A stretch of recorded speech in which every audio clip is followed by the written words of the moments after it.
Tiene la palabra el excelentísimo señor Duque Suárez, Premio Príncipe de Asturias de la Concordia.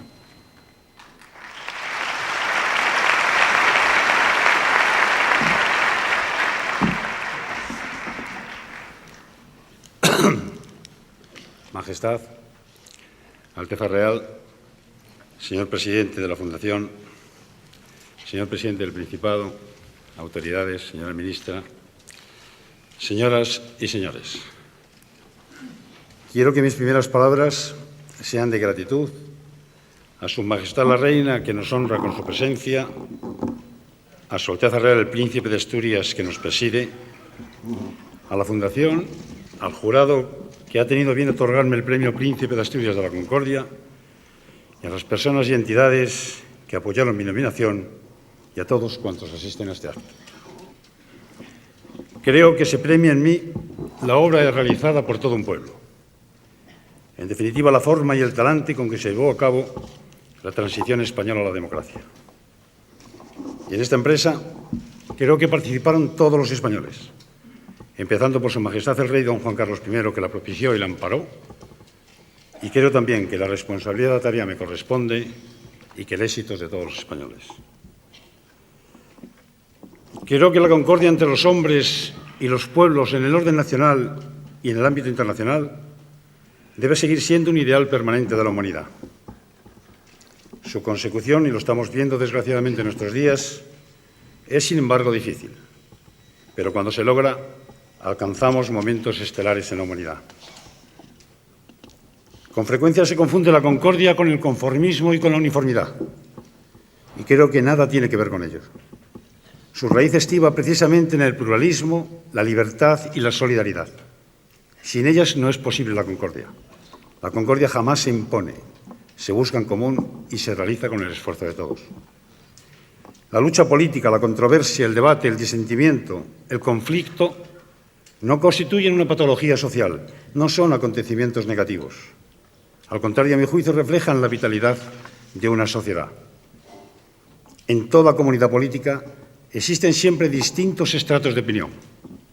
Las discrepancias son, por tanto, naturales, pero hay uno, a mi juicio, el básico, el que se refiere a las razones últimas y esenciales que afectan a la raíz de la propia convivencia, en que creo que es necesaria la coincidencia de todos y el consenso de la inmensa mayoría. Y ese consenso es el cimiento de una sociedad perfectamente moderna. Cuando ese consenso se destruye, sobreviene la discordia. Y nuestro mundo ofrece dramáticos ejemplos de todo esto.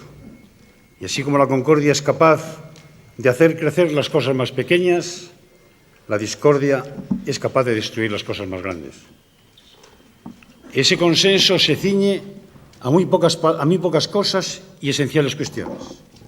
Tal vez solamente a una, la voluntad firme y profunda de convivir en libertad. Y eso, más que una idea, es a veces una creencia, o al menos funciona como tal. Ortega señalaba que a las ideas las sostenemos nosotros, pero que las creencias son las que nos sostienen a nosotros. Y desde ellas vivimos en común, es decir, convivimos. La convivencia democrática se basa en creencias, por tanto, también. Creemos en los derechos humanos, creemos en la libertad, en la igualdad, en la justicia, en la solidaridad. Creemos en la democracia y en el Estado de Derecho. Y en España, estas creencias se hicieron tangibles en la transición política. Hoy son la coincidencia básica que se fundamenta el pacto que nos constituye como Estado social y democrático de derecho. En la transición nos propusimos todos los españoles la reconciliación definitiva y quisimos acabar con el mito de las dos Españas, siempre excluyentes y permanentemente enfrentadas. Pensamos que España o es obra común de todos los españoles, de todos los pueblos que la forman y de todos los ciudadanos que la integran, o simplemente no es España. La transición fue, sobre todo a mi juicio, un proceso político y social de reconocimiento y comprensión del distinto, del diferente, del otro español, que no piensa como yo, que no tiene mis mismas creencias religiosas, que no ha nacido en mi comunidad, que no se mueve por los ideales políticos que a mí me impulsan y que, sin embargo, no es mi enemigo, sino mi complementario, el que completa mi propio yo como ciudadano y como español y con el que tengo necesariamente que convivir, porque solo en esa convivencia, él y yo, podemos defender nuestros ideales, practicar nuestras creencias, realizar nuestras propias ideas. Creo que nadie en política democrática posee la verdad absoluta. La verdad implica siempre una búsqueda esforzada que tenemos que llevar a cabo en común desde el acuerdo de convivir y trabajar juntos. A esta convivencia libre y pacífica, a esa concordia, nos impulsa como necesidad no solamente nuestro pasado histórico, sino el presente y el futuro. Esa concordia está fundada en realidades comunes, económicas, sociales y políticas que, a mi juicio, son indiscutibles. Todos los españoles teníamos en aquella época que llegar, sin abdicar de nuestras propias ideas y creencias, a un acuerdo esencial, a un pacto fundamental de concordia que es necesario renovar cada día. Creo que así lo hicimos bajo el amparo de la Corona. Así creo que lo debemos seguir haciendo en torno a la Constitución y su cumplimiento y en torno a la monarquía y a esa realidad común que se llama España.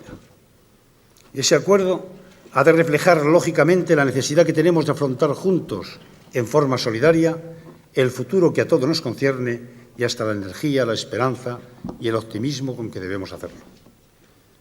Creo que la piedra angular sobre la que en nuestra transición se asentó la democracia consistió precisamente en la implantación política y vital de la concordia civil. Y eso debíamos conseguirlo desde el pluralismo que realmente se daba entre nosotros, desde la tolerancia y desde la libertad.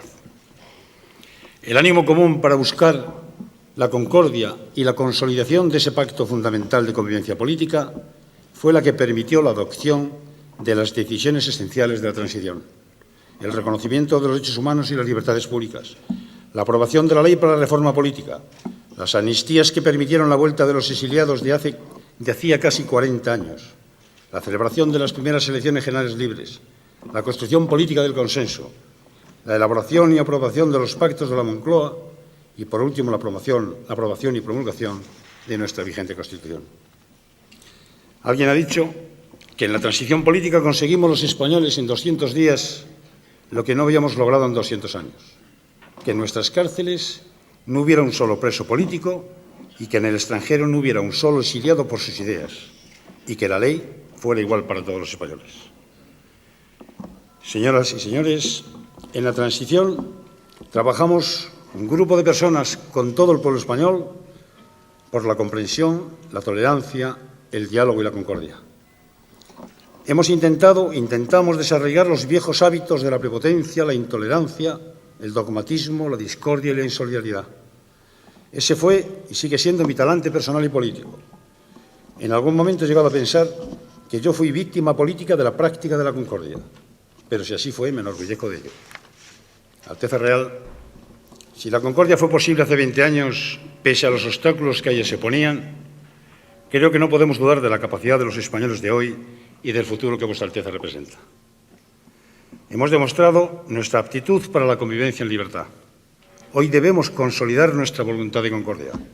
Hemos conseguido desde ella nuestra integración en la Unión Europea y en los más importantes foros internacionales. Hoy España está abierta al mundo y el mundo valora los esfuerzos realizados desde la transición.